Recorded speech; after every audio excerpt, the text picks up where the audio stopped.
But I think music ரொம்ப பிடிக்கும். எல்லா கான்சர்ட்லயுமே இருப்பாரு. ரொம்ப பிடிக்கும். ஆமா ஆமா. அந்த படத்துல அவர் இருந்தே ஆகணும்னு அவர் காலை பிடிச்சு கெஞ்சி காதல் மன்னன் படத்துல அது நான் அப்போ நான் அப்ராட்ல இருந்தேன். நான் மிடில் ஈஸ்ட்ல இருந்தேன். எனக்கு ஃபோன் பண்ணான், விஜய் ஒரு வழியா அவர் எம்எஸ்வி சாரோட அப்பாயின்மெண்ட்டை வாங்கிட்டேன் விஜய், அவர் நடிக்கிறார் இப்போ காதல் மன்னன்ல அப்படின்னு சொல்லி சொன்னான்.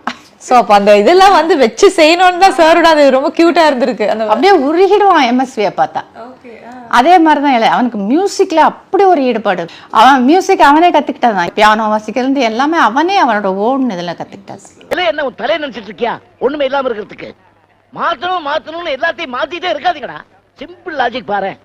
இலையை எப்படி வச்சா வலது கை பக்கம் அகலமாவும் இருக்கும், பிசைஞ்சு சாப்பிட வசதியாவும் இருக்கும். புரிஞ்சுதா இல்லையா?